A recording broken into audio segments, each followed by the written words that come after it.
Okay, welcome back. So now we're going to do our very last video of this segment, and this one's about love and divine connection to a divine partner and whatever else love means to you. So Michelle is our resident expert on fairy tale love and divine soul union, so we'd love to find out more. What does this mean to you? Yeah, so divine soul union is a really beautiful inner process of returning to self-love that can and does for many result in a shared experience of love with a partner in this lifetime. And if you are here to be in a divine soul union, it's highly likely you are. If you're watching this video, if you found this video, and if you found this content, it's highly likely that you're on a divine soul union path. And understanding that some of the core principles that we talked about around maintaining and creating and sustaining masculine and feminine balance are all key parts of the healing and integration process that happens as part of manifesting divine soul union partnership and divine soul union love. One of the things that John and I talk about, and I feel differentiates us from a lot of other people that discuss love in the conscious community, are two core things. The first core thing is that we believe that coming to a partnership from a place of wholeness is extremely important. We believe that when you come to your partnership from a place of knowing and understanding that you are already whole, that this creates the opportunity for you to be in the healthiest of connections, in the healthiest of a love relationship that's available to you. So this is something that we're really passionate about, and understanding that it's not about being perfect, right? That we're constantly remembering, integrating different aspects of ourselves that we have abandoned or forgotten or lost, or right, no matter how far along we are in the path, there's always more to learn and to see and to integrate. And so it's not about being perfect, but it's about having that shared understanding. The second piece about divine soul union that we feel is really important is that divine soul union comes from within you. It comes from within you, and in good fortune, then you are able to have that inner connection reflected to you outside of yourself in a divine partnership and in the divine connection, right? So understanding that divine connection and divine partnership is a gift, it's to be treasured, and it is not the foundation. Romantic love is not the foundation of your life. Divine love is the foundation of your life. It is the foundation of your partnership. And John and I, we've talked about this in other videos, we believe really importantly that it's divine love first, then it's your soul's mission, then your divine partnership, and any romance from that is like the icing on the cake.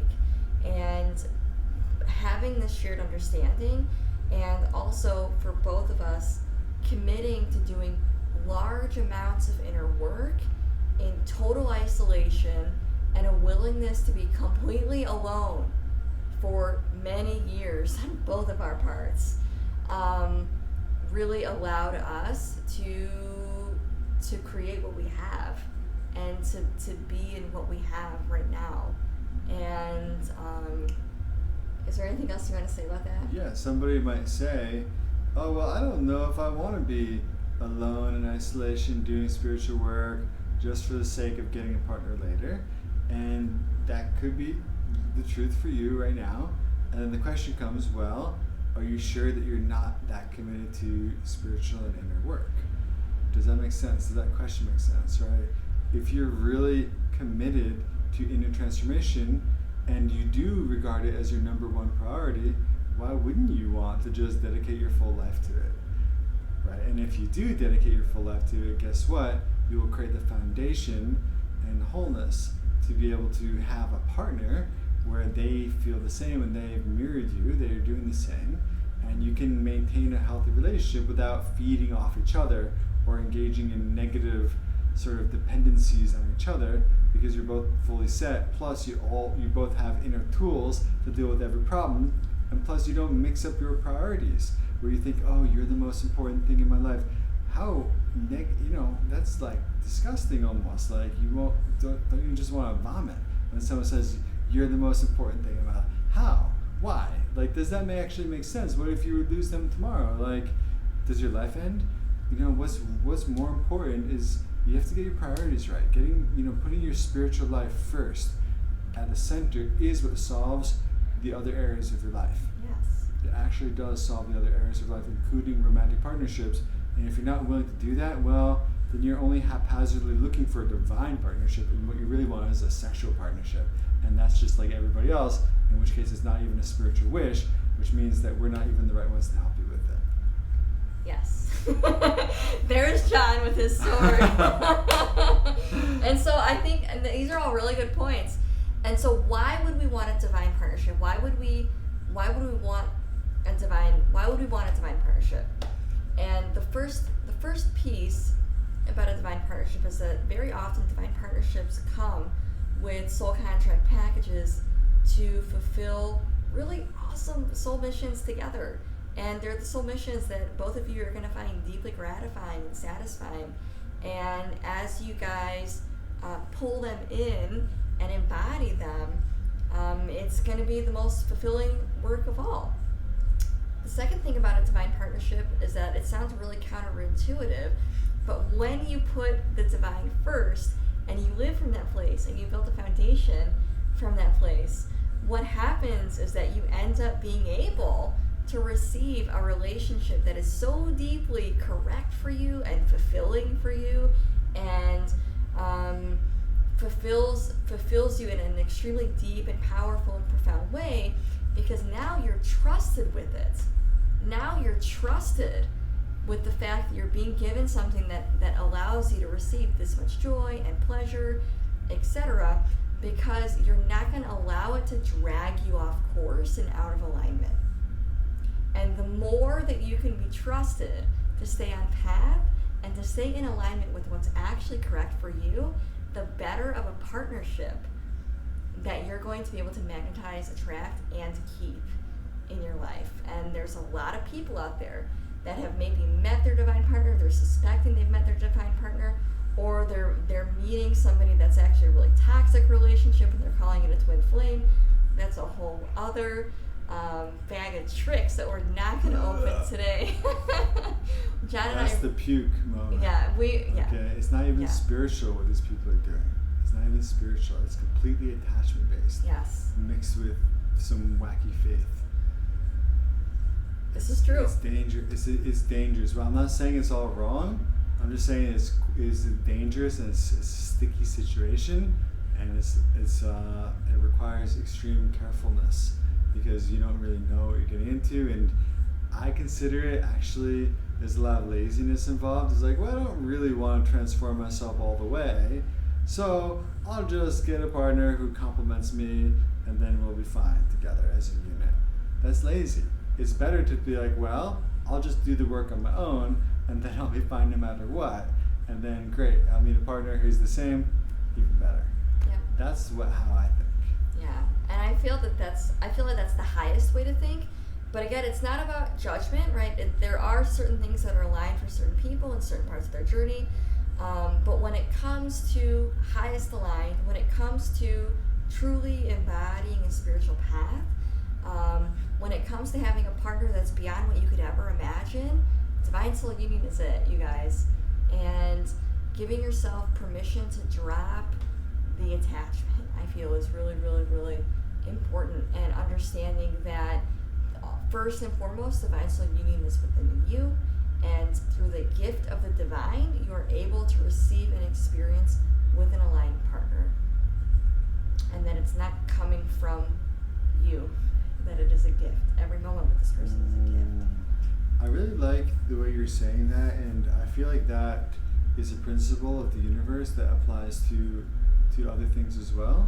Like, if we're gonna abuse, like, think about a father who's with their child, and the kid has a toy, but it's abusing the toy and using it to smash other people in the head, or just like neglecting it or ruining it, or peeing on it or leaving it in the rain outside. the father will take away the toy. Like, oh, you're not ready for this one yet, right? The same thing with this partner, right? It's like with this relationship. If you can treat it well, if you can appreciate it, if you can, make good use of it and use it to benefit your life, if it actually adds benefit to your life, a kind father or divine, consciousness who's involved in this kind of thing might say, oh, looks like it's helping, let's keep it around. Looks like you appreciate it and you're growing, perfect, right? Oh, and you're accomplishing your soul's mission even better with this partner. How wonderful, of course you get to keep it then, right? Whereas if you get distracted and you get pulled into the sticky attachment of the other person and you lose track of your own mission and you get lost in the whole thing and you fall off track, how could a kind benefactor want you to keep that? They'd be like, no, I'm sorry, you guys should probably separate for a little while. This is causing harm. Right. And so how we use something, things are not intrinsic or inherent in and of themselves. This is an important point. Things are not intrinsic or inherent in and of themselves. There's not a person in your life that's like this, but they're not just beneficial by their nature to you. It depends on how you think about them. It depends on your attitudes. It depends on how you allow it to affect your mind, right? And how you make decisions, right? And so if you're gonna get lost in the trap of sticky feelings and desires and stuff and lose track of what your greater mission is, you've misused it actually. You've fallen into a very ordinary trap, which is okay, happens. You just gotta climb back out, get recentered with what you're really doing here, and then check, is this person helping me to do what I'm trying to do? Or are they getting in the way, or is it a little bit of both? Let me figure that out, and how can I allow my own decisions, my own actions and intentions and beliefs to become so pure and clear that I can stay focused on track and have this person in my life, and maybe they even help me to get there. So that's really what you want to be doing. Yeah, and I would say too, understanding kind of where we're at and how we've grown together since we've met, the level of mastery and training that we both moved through before we even came together in order to hold and then create what we've created together since being with each other goes back many, many, many years. We've been training in this way to be together and to be able to take off together the way that we did for a long time. And long before we met, right? Long before we even knew of each other. You can be encouraged by that fact. Yep. And so if you're in a trial or you're in a struggle, I want to encourage you to consider that you might be prepared. You might be being prepared for something that's much bigger than yourself. And what's really going to support you to be ready for your divine partner, to be set up to have a love life beyond your absolute wildest dreams, is a foundation. Is having a really solid, it's not the sexiest thing, but the sexy comes after the foundation.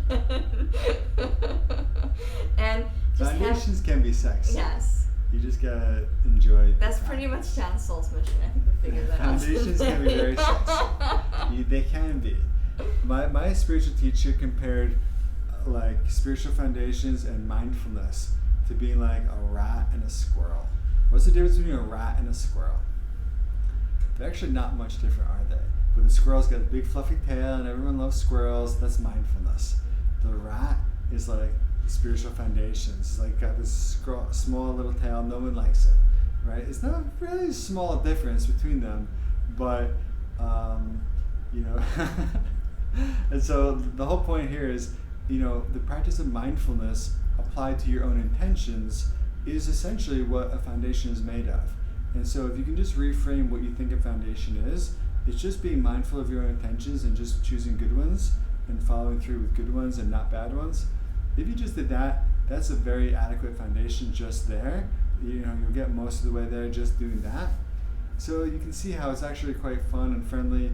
And if you were able to do this, then you meet a partner. Now, we had the experience of being able to hold each other's energy when we met. And we had a decent on-ramp even when we met. We took like a month or so of kind of getting to know each other before we like fully came together. And we had many years of preparation in terms of foundational work. Whereas Michelle has worked with people, helped them to magnetize their divine partner in like a month or less. It's kind of an interesting phenomenon. that choose to work with me. Yeah, they just don't even sign up sometimes for that, and it just happens to them. Yeah, I've literally done just discovery calls with people, and then they message me that they've met somebody, and or they sign up into our business program and they find their divine partner. Yeah. It happens a lot. It happens shockingly a lot. Okay, and so I used to be surprised by it. Now I just understand it's just normal. But what happens sometimes is if their foundation isn't correct, this is why people need not just that activation, but our full program on Divine Soul Union, because we help you with the foundational side of things. And people, all the energy comes in, their heart starts to like expand, and they just can't hold it. They don't have the capacity to hold that much energy. It's just like a light bulb. If you were to run enormous power through a light bulb, the bulb will blow up. Certain things only have certain capacity to hold a certain amount of energy. In a person's mind, we can increase our capacity through our practice. Our foundation is what creates our container. Our foundation is what creates our container, our mental container. So you being mindful of your own intentions and decisions and picking good ones creates a strong container. And that container holds energy. And then when you have that and you meet a partner, the energy fills in. It doubles, triples, quadruples, right? Because when two or more are gathered, that divine energy starts pouring in. Especially, right, when there's shared energy involved, right? And that energy is being channeled consciously, unconsciously towards soul mission projects. Yeah. Your soul knows what's happening as soon as you come together with this person. It's very spiritual. Yeah. It's not like, sex is easy, right? Animals have sex. We saw the other day in the street 2 dogs. Like, that's easy. We're talking about it's spiritual energy. It's actually, I know the difference. As a monk for a long time, you get filled with spiritual energy. Yes. And this is the vitality of the relationship is literally made of spiritual energy. And if someone has a capacity container to hold that, you can maintain it during the relationship and then use it to channel and create together. And that's what we've been doing. So I want to encourage you to put energy into the foundations through watching all the previous videos, and then to come, apply it to what you learn here. And just a divine partner can bring the energy. The spiritual energy infuses within the two of you, and it feels amazing, but it helps you to accomplish spiritual goals fast.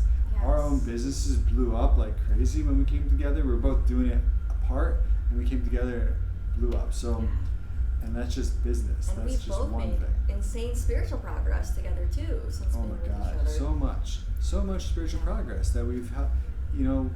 It's amazing. So I'll make one more comment, because I think that we're so, because of just how John and I are and our temperaments, we really focus on just the foundations and kind of the not so sexy parts of it, but I really can't emphasize enough like the beauty and the love of Divine Soul Union, that true love is real.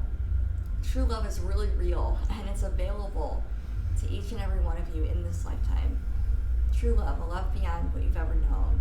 A partner that deeply understands you and cares for you and rises with you and meets you where you're at. It's real. It's real. And that you can have it. And that you can have it. And deep down in your heart, you know if you're on this path.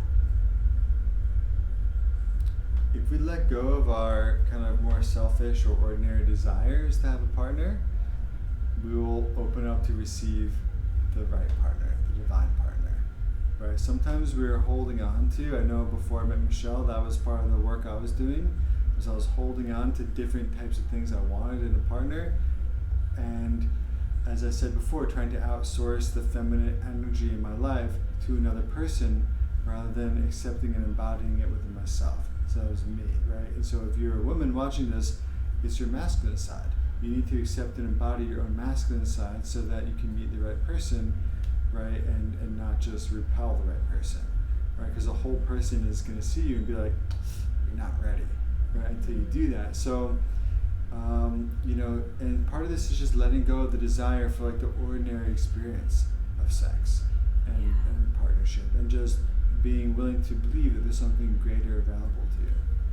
I love all of that, and I think importance of letting go of our own egoic and mental perceptions of who we think our partner should be allows who your partner actually is to come in.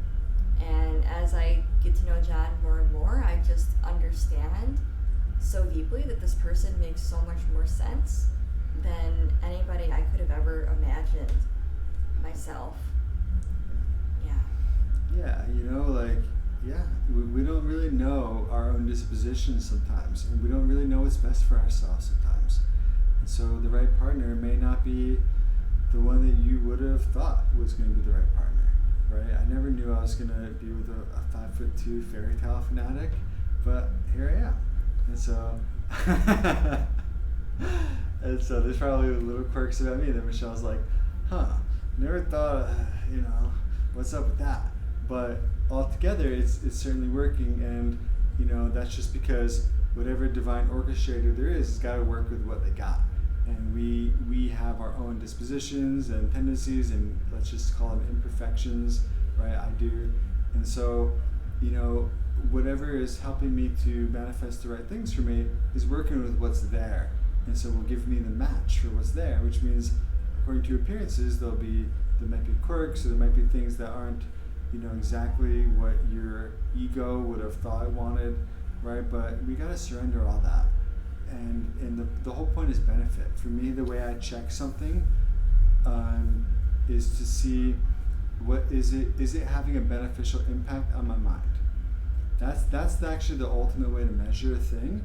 It's not any particular way from its own side, and other ways of measuring things doesn't really work. The best way is this having a beneficial impact on my mind? If it is, wonderful, I'll keep it around until it stops, or and if it's not, I gotta either check my own attitude, and maybe I can change the way I'm thinking about it to transform it into beneficial, or if I just can't do that, I have to walk away, right?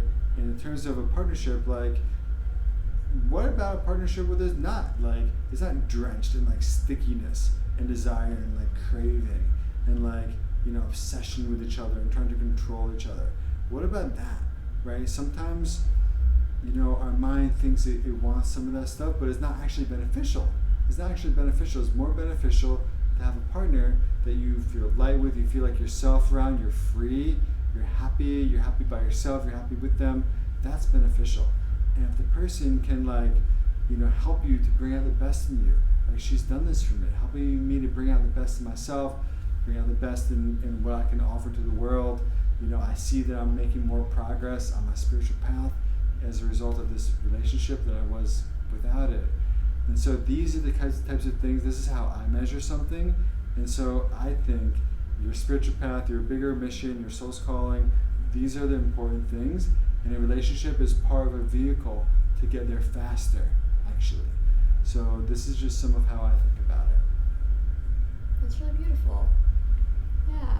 And I think from a female perspective, I think that I just know. There's an intuitive sense. And I had a thought and then I lost it, but I think that that's pretty indicative of a male and female perspective on things.